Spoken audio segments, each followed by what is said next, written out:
दोस्तों, विशाखापट्टनम के एक बेहद सीक्रेट डॉकयार्ड के अंदर भारत कुछ ऐसा बना रहा है जिसने रातों रात चाइना और पाकिस्तान छोड़ो अमेरिका और रसिया की भी नींदें उड़ा दी है। 10,000 टन वजनी उस स्टील मॉन्स्टर के अंदर ऐसा क्या छिपा है जिसे दुनिया के सबसे पावरफुल देश भी अपनी जासूसी सैटेलाइट से ढूंढने के अंदर लगे हैं। सिर्फ एक महापनडुब्बी और 24 ब्रह्मोस और निर्भय मिसाइलों का जखीरा। दोस्तों, क्या आप सोच सकते हैं कि प्रोजेक्ट 77 की केवल एक न्यूक्लियर सबमरीन कैसे बिना सतह पर आए 1500 किलोमीटर दूर बैठे दुश्मन के पूरे नेवल फ्लीट को चंद मिनटों के अंदर राख कर सकती है? दोस्तों, बार्क के वैज्ञानिकों ने आखिर रातों रात कैसे 190 मेगावाट का वो न्यूक्लियर हार्ट तैयार कर लिया है जो इस सबमरीन को 30 सालों तक बिना रुके बिना थके समंदर का सीना चीरने की ताकत देता है? आखिर क्या है इंडियन नेवी का ये secret first look first shoot doctrine जिसकी काट आज तक चाइना नहीं ढूंढ पाया है, और क्यों पेंटागन और अमेरिका के सबसे बड़े थिंक टैंक्स भारत के इस महाविनाशक प्रोजेक्ट का खुल करके सपोर्ट कर रहे हैं? नमस्कार दोस्तों, मेरा नाम है मुकेश और आज के तेजी से बदलते जियोपॉलिटिकल परिदृश्य के अंदर विशेष रूप से इंडो पैसिफिक और आईओआर के अंदर समुद्री सर्वोच्चता किसी भी राष्ट्र की महाशक्ति बनने की डायरेक्शन के अंदर सबसे इंपॉर्टेंट कदम है। दोस्तों, अगस्त 2026 के वर्तमान परिप्रेक्ष्य के अंदर जब चाइना की पीपुल्स लिबरेशन आर्मी नेवी लगातार हिंद ओशन के अंदर अपनी घुसपैठ बढ़ा रही है, जिबूती के अंदर अपना नेवल बेस मजबूत कर रही है और पाकिस्तान के ग्वादर पोर्ट को अपने वॉरशिप्स का अड्डा बना रही है, तब भारत का प्रोजेक्ट 77 केवल एक रक्षा खरीद कार्यक्रम नहीं रह गया है। ये 21वीं सदी के अंदर भारत को एक वैश्विक नेवल सुपर पावर बनाने का सबसे बड़ा और सबसे गुप्त महाअभियान है। दोस्तों, प्रोजेक्ट 77 जिसे शुरुआत के अंदर प्रोजेक्ट 75 अल्फा के नाम से जाना जाता था, भारतीय नौसेना के लिए स्वदेशी रूप से विकसित की जा रही SSN यानी कि न्यूक्लियर पावर्ड अटैक सबमरीन्स का निर्माण कार्यक्रम है। इस महत्वाकांक्षी प्रोजेक्ट के तहत भारत 6 बेहद घातक साइलेंट और लंबी दूरी तक मार करने वाली न्यूक्लियर अटैक सबमरीन्स का निर्माण कर रहा है। इस एक फैसले ने भारतीय नौसेना की रणनीति को पूरी तरह से पलट करके रख दिया है। दोस्तों, अब तक भारत की नेवी सी डिनायल यानी कि दुश्मन को अपने इलाके के अंदर घुसने से रोकने की रक्षात्मक नीति के ऊपर काम करती थी, लेकिन प्रोजेक्ट 77 के आते ही Bharat long range conventional strike यानी कि दुश्मन के घर के अंदर घुस करके उसे तबाह करने की आक्रामक रणनीति के ऊपर शिफ्ट कर चुकी है।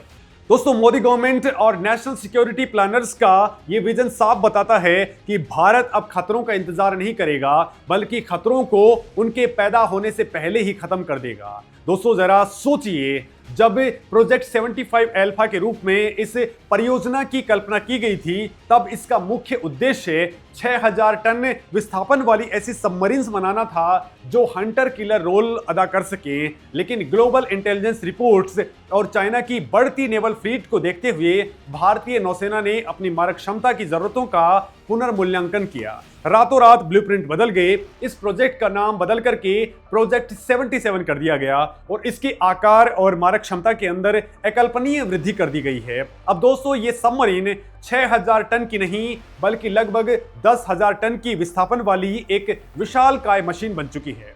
10,000 टन का मतलब है कि ये दुनिया की सबसे बड़ी और सबसे भारी रूप से हथियारों से लैस अटैक सबमरीन की श्रेणी के अंदर आ गई है। दोस्तों, अब ये सीधे तौर पर अमेरिका की वर्जीनिया क्लास और रसिया की यासेन क्लास सबमरीन्स को समंदर के अंदर टक्कर देने के लिए तैयार है। लेकिन दोस्तों, आपके दिमाग में ये सवाल जरूर आ रहा होगा कि आखिर पारंपरिक सबमरीन्स के अंदर ऐसी क्या कमी थी कि भारत को 1,20,000 करोड़ रुपए का ये महा प्रोजेक्ट शुरू करना पड़ गया? तो दोस्तों, इसका जवाब छिपा है समंदर के सबसे बड़े नियम के अंदर, जो है स्टेल्थ यानी कि छिपने की कला। दोस्तों, पारंपरिक SSK सबमरीन्स को अपनी बैटरीज को चार्ज करने के लिए हर कुछ दिनों के अंदर सतह के ऊपर आना पड़ता है। दोस्तों, जैसे ही सबमरीन सतह के करीब आती है, दुश्मन के पावरफुल रडार्स और P8I जैसे मैरीटाइम पेट्रोल एयरक्राफ्ट उसे तुरंत ही डिटेक्ट कर लेते हैं। इसके विपरीत प्रोजेक्ट 77 एक SSN है यानी कि न्यूक्लियर सबमरीन है। ये परमाणु ऊर्जा से चलती है। इसके ईंधन की कोई सीमा नहीं होती। ये कई महीनों तक नहीं बल्कि सालों तक गहरे समंदर के अंदर बिना सतह पर आए 25 से 30 नॉट से अधिक की हाई स्पीड के अंदर गश्त कर सकती है। यही वो खासियत है जो इसे मलक्का स्ट्रेट से लेकर के अदन की खाड़ी तक बिना दुश्मन की नजरों में आए भारत के सामरिक हितों की रक्षा करने का अचूक हथियार बनाती है। अब दोस्तों बात करते हैं इस स्टील मॉन्स्टर के उस सीक्रेट की जो इसे दुनिया की सबसे घातक मशीन बनाता है। दोस्तों प्रोजेक्ट 77 का सबसे बड़ा राज इसकी स्टेल्थ टेक्नोलॉजी, इसका न्यूक्लियर रिएक्टर और इसके सेंसर्स का वो अद्भुत संगम है जिसे क्रैक करना आज तक किसी भी दुश्मन के लिए नामुमकिन रहा है। दोस्तों इस पनडुब्बी की धड़कन है बार्क के द्वारा विकसित किया गया 190 मेगावाट का compact light water reactor. Bharat की मौजूदा अरिहंत क्लास सबमरीन्स के अंदर 83 मेगावाट का रिएक्टर लगा है, लेकिन प्रोजेक्ट 77 का ये नया रिएक्टर उससे 2 गुने से भी ज्यादा पावरफुल है। ये रिएक्टर 45% तक हाईली एनरिच्ड यूरेनियम यानी कि HEU का इस्तेमाल करेगा। इसका सीधा मतलब ये है कि इस सबमरीन को अपने पूरे 30 साल के सेवाकाल के अंदर कभी भी रिफ्यूलिंग यानी कि दोबारा ईंधन भरने की जरूरत ही नहीं पड़ेगी। ये एक बार समंदर के अंदर उतरी तो दशकों तक बिना रोके दुश्मन का काल बनकर के घूमती रहेगी। दोस्तों इस अपार ऊर्जा का इस्तेमाल पनडुब्बी के न्यूक्लियर इलेक्ट्रिक प्रोपल्शन सिस्टम को चलाने के अंदर किया जाएगा। दोस्तों दुनिया की सबसे एडवांस सबमरीन्स में अब पारंपरिक प्रोपेलर यानी कि पंखे के इस्तेमाल बंद हो रहे हैं, क्योंकि हाई स्पीड पर ये पानी के अंदर बुलबुले बनाते हैं जिसे कैविटेशन कहते हैं। दोस्तों इन बुलबुलों के फटने से भारी शोर होता है और दुश्मन के सोनार पनडुब्बी को मीलों दूर से ही पकड़ लेते हैं। इसी को मात देने के लिए प्रोजेक्ट 77 के अंदर एक स्वदेशी पंप जेट प्रपल्सन प्रणाली का इस्तेमाल किया जा रहा है। ये टेक्नोलॉजी पानी को एक पाइप जैसी संरचना के अंदर खींचती है और पीछे से अत्यधिक दबाव के साथ में बिना कोई बुलबुला बनाए उसे छोड़ देती है। दोस्तों नतीजे के तौर पर 10,000 टन की इस सबमरीन का शोर 100 डेसिबल से भी कम हो जाता है, जो कि समंदर की लहरों के प्राकृतिक शोर के बिल्कुल बराबर है। इसका मतलब यह है कि दुश्मन के सोनार ऑपरेटर्स को पता भी नहीं चलेगा कि उनके रडार स्क्रीन पर जो सिग्नल आ रहे हैं वो समंदर का शोर है या फिर मौत का फरिश्ता। दोस्तों गहरे समंदर के भारी दबाव को सहने के लिए सबमरीन का बाहरी ढांचा बहुत खास होना चाहिए। DRDO और मेधानी ने मिलकर के एक विशेष उच्च क्षमता वाले स्टील का निर्माण किया है जिसे HY-130 और DMR 249A ग्रेड का कहा जाता है। दोस्तों ये स्पेशल स्टील पनडुब्बी को 400 मीटर से भी ज्यादा गहराई तक सुरक्षित गोता लगाने के लिए ताकत देता है। 400 मीटर गहराई के अंदर पानी का दबाव इतना ज्यादा होता है कि मानो एक छोटे से सिक्के पर किसी विशालकाय हाथी को खड़ा कर दिया गया हो। इस गहराई के ऊपर दुश्मन के सरफेस वॉरशिप्स और एयरक्राफ्ट के लिए भारत की इस पनडुब्बी को ढूंढ पाना इम्पॉसिबल काम होगा। दोस्तों दुश्मन को पहले देखना और पहले मारना यही मॉडर्न नेवल वॉरफेयर का सबसे बड़ा उसूल है। प्रोजेक्ट 77 के अंदर DRDO द्वारा विकसित अत्याधुनिक सोनार सिस्टम लगाए जा रहे हैं। दोस्तों इसके अगले हिस्से के ऊपर विशाल कम फॉर्बल बो एरे सोनार लगे हैं जो आगे की हलचल को पकड़ लेते हैं। दोस्तों पनडुब्बी के दोनों तरफ फ्लैंक एरे सेंसर्स लगे हैं जो बाएं और दाएं की तरफ बाकी जानकारी देते रहते हैं, और सबसे घातक है इसका टोड एरे सोनार। ये एक लंबा तारनुमा सेंसर होता है जिसे पनडुब्बी अपने पीछे काफी दूर तक खींचती है ताकि वो अपने ही इंजन के पीछे मौजूद ब्लाइंड स्पॉट के अंदर छिपे दुश्मन को भी सटीक तरीके से पता लगा लेते हैं। लेकिन दोस्तों इस पनडुब्बी को जो चीज सही मायने में एक किलर मशीन बनाती है वो है इसका हथियारों का जखीरा। दोस्तों पहले की सबमरीन्स के अंदर क्रूज मिसाइलों को टॉर्पीडो ट्यूब से फायर किया जाता था जिनकी संख्या मुश्किल से 4 या 6 होती थी। लेकिन दोस्तों प्रोजेक्ट 77 की डिजाइन को पूरी तरह से बदल करके इसके मध्य भाग के अंदर 24 विशालकाय VLS यानी कि वर्टिकल लॉन्च सिस्टम ट्यूब लगाए गए हैं। दोस्तों 24 VLS सेल्स का मतलब है कि ये एक ही समय के अंदर एक ही साथ 24 अलग अलग ठिकानों के ऊपर मौत बरसा सकती है। इसके अंदर सबसे मुख्य हथियार होगा ब्रह्मोस ER। दोस्तों ये सुपरसोनिक क्रूज मिसाइल का एक्सटेंडेड रेंज वर्जन है जो 800 किलोमीटर दूर तक मार कर सकता है। मैक 3 की रफ्तार से उड़ने वाली ये मिसाइल जब समंदर को चीरते हुए निकलेगी तो दुश्मन के एयरक्राफ्ट कैरियर्स और डेस्ट्रॉयर्स के पास में अपना एयर डिफेंस सिस्टम ऑन करने तक का समय नहीं बचेगा। अगर दुश्मन के जमीनी ठिकानों को तबाह करना है तो उसके लिए भारत ने LRLACM यानी कि सबमरीन लॉन्च्ड क्रूज मिसाइल को इसके अंदर फिट किया है। दोस्तों ये निर्भय मिसाइल का एडवांस वर्जन है जिसकी रेंज 1000 किलोमीटर से लेकर के 1500 किलोमीटर तक है। ये मिसाइल लॉन्च होने के बाद में समंदर की लहरों से बिल्कुल सट करके उड़ती है ताकि दुश्मन का कोई भी रडार इसे आसानी से स्कैन नहीं कर पाता है। दोस्तों जरा कल्पना कीजिए, बंगाल की खाड़ी के गहरे पानी के अंदर छिपी प्रोजेक्ट 77 की एक सबमरीन बिना अपनी लोकेशन बताए वहां से 1500 किलोमीटर दूर बैठे किसी दुश्मन के मिलिट्री कमांड सेंटर्स या फिर पोर्ट को एक ही झटके के अंदर तबाह कर सकती है। और दोस्तों इतना ही नहीं, बल्कि भविष्य के युद्धों को ध्यान में रखते हुए इसके VLS सेल्स को इतना ज्यादा चौड़ा बनाया गया है कि आने वाले समय के अंदर इसके अंदर मैक 6 से लेकर के मैक 8 की हाइपरसोनिक ब्रह्मोस 2 मिसाइलों को भी लोड किया जा सकेगा। इसके अलावा दोस्तों सामने की तरफ 6 टॉर्पीडो ट्यूब्स हैं जिनसे वरुणास्त्र और भविष्य के तक्षक जैसे हैवीवेट इलेक्ट्रॉनिक टॉर्पीडोज दागे जाएंगे। लेकिन दोस्तों असली गेम चेंजर अभी बाकी है। 10,000 टन वजन की इस विशालकाय संरचना को सिर्फ एक पनडुब्बी कहना गलत होगा, ये असल में एक मदरशिप है। ये पनडुब्बी अपने अंदर से ऑटोनोमस अंडर वाटर ड्रोन्स को लॉन्च करने की कैपेसिटी रखती है। इनमें सबसे खतरनाक है जलकपी XL UUV।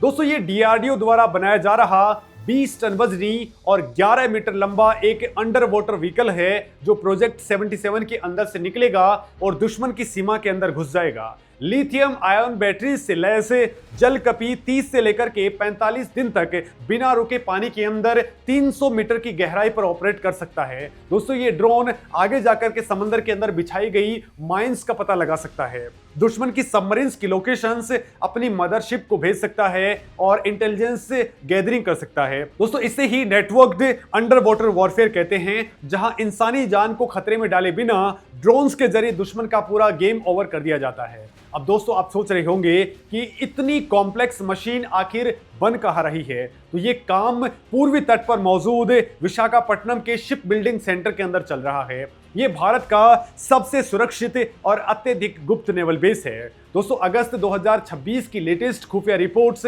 और सैटेलाइट इमेजरी से ये साफ हो चुका है कि विशाखापट्टनम के अंदर नई विशालकाय ड्राई डॉक और असेंबली सुविधाओं का निर्माण अभूतपूर्व गति से चल रहा है। भारत के इस महाअभियान के अंदर देश की दिग्गज कंपनियां शामिल हैं। लार्सन एंड टूब्रो इस प्रोजेक्ट की धुरी है। दोस्तों इस LNT के हजीरा और कटपल्ली शिपयार्ड के अंदर टाइटेनियम और हाई ग्रेड स्टील के प्रेशर हल्के मॉड्यूलर ब्लॉक बन रहे हैं जिन्हें बाद में विशाखापट्टनम ले जाकर के असेंबल किया जाएगा। इसके अलावा दोस्तों Mazagon dock limited combat management system के ऊपर काम कर रहा है। वहीं भेल और टाटा पावर सबमरीन के स्टीम टरबाइंस और कंट्रोल सिस्टम बना रहे हैं।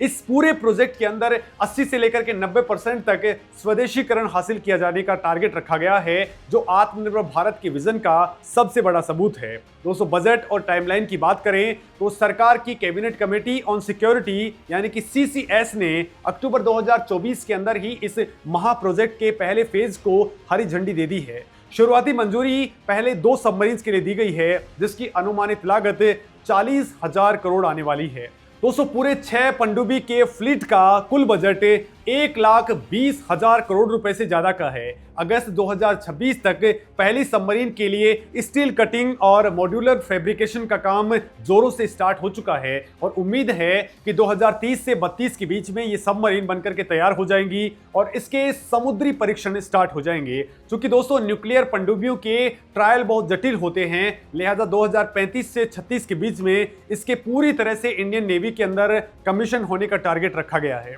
दोस्तों यहां ये समझना बेहद जरूरी है कि प्रोजेक्ट 77 एक अटैक सबमरीन है और इसका काम न्यूक्लियर बॉम्ब गिराना नहीं है।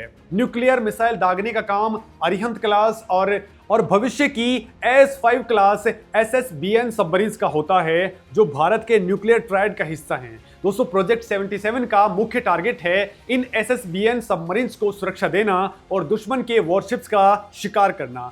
इसके साथ ही दोस्तों इंडियन नेवी प्रोजेक्ट 75I के ऊपर भी काम कर रही है और सरफेस फ्लीट के अंदर प्रोजेक्ट 17B और प्रोजेक्ट 18 और तीसरे एयरक्राफ्ट कैरियर यानी कि IAC-2 की तैयारियां भी जोरों पर हैं। भारत की इस जबरदस्त छलांग ने वॉशिंगटन के अंदर बैठे रक्षा विशेषज्ञों को भी हैरान कर दिया है। दोस्तों, CSIS, CNAS और स्टिमसन सेंटर जैसे अमेरिका के टॉप थिंक टैंक्स आज भारत के इस प्रोजेक्ट 77 का खुल करके सपोर्ट कर रहे हैं। अमेरिका के रणनीतिकारों का मानना है कि इंडो पैसिफिक के अंदर चाइना की तेजी से बढ़ती नेवल फ्लीट को अगर कोई काउंटर कर सकता है तो वो सिर्फ और सिर्फ भारतीय नेवी है। चाइना जिस तरह से मलक्का स्ट्रेट के पार आकर के हिंद ओशन के अंदर अपने टाइप 093 परमाणु सबमरीन्स की तैनाती कर रहा है, उसे रोकने के लिए भारत के पास में SSN फ्लीट का होना बेहद जरूरी है। दोस्तों, दिलचस्प बात यह है कि अमेरिका ने ऑकस डील के तहत ऑस्ट्रेलिया को अपनी प्रोपल्सन टेक्नोलॉजी तो दे दी है, लेकिन भारत के साथ में यह तकनीक साझा करने से बचता है। इसके बावजूद अमेरिका जानता है कि भारत अपनी स्वदेशी तकनीक से जो महाविनाशक हथियार बना रहा है वो ग्लोबल जियोपॉलिटिक्स के अंदर चाइना को घेरने के लिए सबसे बड़ा हथियार साबित होगा। दोस्तों, ये कोई रातों रात मिली सफलता नहीं है। 1988 के अंदर भारत ने रसिया से INS चक्रा लीज पर ली थी। 2012 में अकुला क्लास की INS चक्रा सेकंड ली गई। फ्रांस के साथ में प्रोजेक्ट 75 के अंदर काम करके भारतीय इंजीनियर्स ने वेल्डिंग और मॉड्यूलर कंस्ट्रक्शन के गुर सीखे हैं। दशकों तक विदेशी तकनीक को समझने और उसके हिसाब से ढालने की इसी मेहनत का नतीजा है कि आज भारत 10,000 टन की इस अजेय पनडुब्बी का निर्माण खुद कर रहा है। प्रोजेक्ट 77 केवल 6 सबमरीन बनाने का सरकारी कॉन्ट्रैक्ट नहीं है, ये भारत की तकनीकी परिपक्वता, मोदी सरकार की राजनीतिक इच्छा शक्ति और सामरिक दूरदर्शिता का सबसे बड़ा प्रतीक है। दोस्तों, एक टाइम था जब भारत अपनी हर रक्षा जरूरत के लिए दूसरे देशों का मुंह ताका करता था, लेकिन आज विशाखापट्टनम के सीक्रेट डॉकयार्ड से लेकर के बार्क के लैब्स तक भारत के वैज्ञानिक दुनिया की सबसे जटिल मशीनों को अपने दम पर तैयार कर रहे हैं।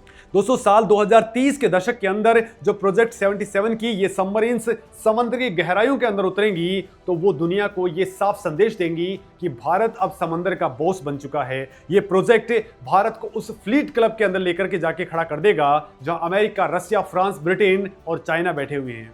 प्रोजेक्ट 77 सही मायनों के अंदर भारतीय नौसेना का वो अजय ब्रह्मास्त्र है जो भविष्य के किसी भी युद्ध के अंदर दुश्मन का वजूद मिटाने के लिए काफी है। अब दोस्तों, इस सबमरीन को लेकर के आप क्या कुछ सोचते हैं? कमेंट में अपनी बात जरूर कहें। नमस्कार दोस्तों।